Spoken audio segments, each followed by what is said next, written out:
What's going on, everyone? Welcome back to Total Blast, where we talk about everything Marvel and the MCU. Hopefully, everyone has had the opportunity to see Love and Thunder, and if you haven't seen it yet, big spoiler warning. Today, we'll be covering the two post-scene credit scenes in full details, light spoilers for the movie, so if you haven't checked out the movie, we're not mad at you. Come back after you've checked it out. If you have checked it out already, we'll be breaking down two post scenes, most especially the one that has a major cameo, what he was, and what actor was playing him. Again, we will be looking at what it actually means for the future of the MCU in the Avengers in Marvel Phase 5. We'll be breaking down everything, but first, if you're new to the channel, make sure you hit on that subscription button so you don't miss out on any of the latest MCU news.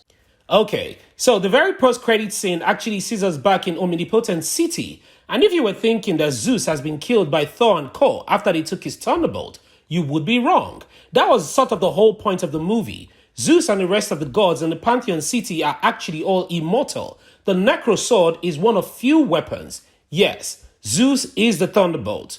So, Zeus is actually alive and well, and he says the gods used to mean people. They would whisper your name before they share their deepest hopes and dreams. They'll beg you for mercy without even knowing if you were actually listening, and then made a small laugh.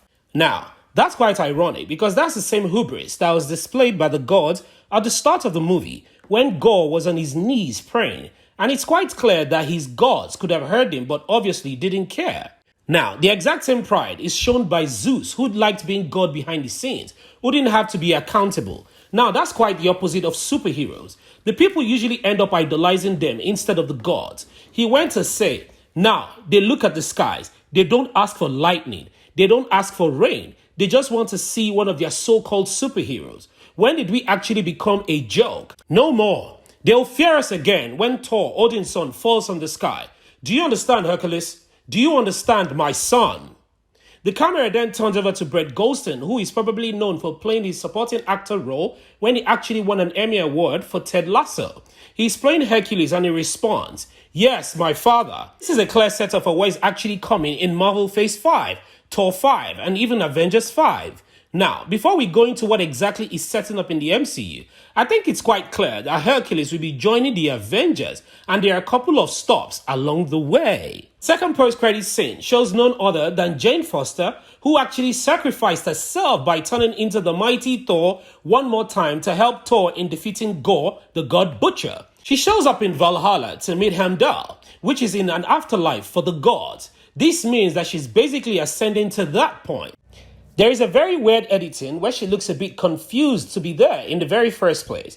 And while maybe I sort of think it's meant to just be a break-in in the way that looks like she's surprised, she's actually made it to the afterlife. Someone of science like her becoming a god and getting to live in Valhalla. Surprised to see Heimdall. But the way she actually did caught kind of makes it look like she's not fine with being there and she actually wants to go back.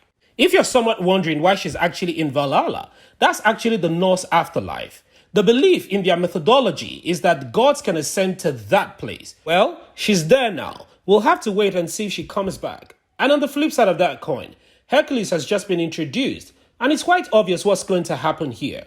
In his pursuit of Thor, Odin's son, even though Thor very clearly didn't go back to the new Asgard, that's exactly where he'll be going. And then in some way, even after he'll go ahead of a few of the Avengers as they usually do in the comic books, and past Avengers movies, he'll end up joining them and becoming a new teammate alongside them. In the next Avengers, the lineup will include the likes of Captain America, Sam Wilson, Shang-Chi, Hercules. We'll have to see what other characters end up on that team, whether it is Moon Knight or any other characters from the past, like Doctor Strange or Wanda, but there are usually tons of new characters that will be coming to the MCU. Hercules is going to be the mainstay now.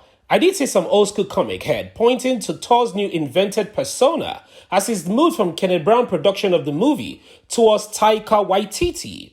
I actually never read Hercules because he wasn't one of my favorite characters, but I do think that there are tons of room for him to have in the same sensibility and share the screen with Thor that makes it amazing. I also think it's quite clear that eventually Hercules becomes the stand-in for Thor in Avengers, being their resident god superhero, and of course, he'll be going to hunt them in the very first place.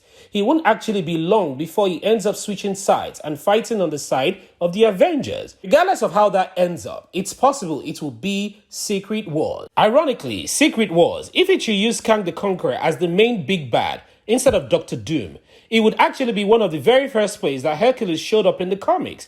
He showed up as a minion of Immortus, but it was later revealed just to be an imposter of the actual Hercules that showed up in the first Thor. Alright guys, let me know what you all think in the comment section below. First, about Brett Goldstein playing the Hercules role, and if you're psyched about it in the MCU. Please, don't forget to like and share this video, and thank you so much for watching, and I hope to see you in the next one!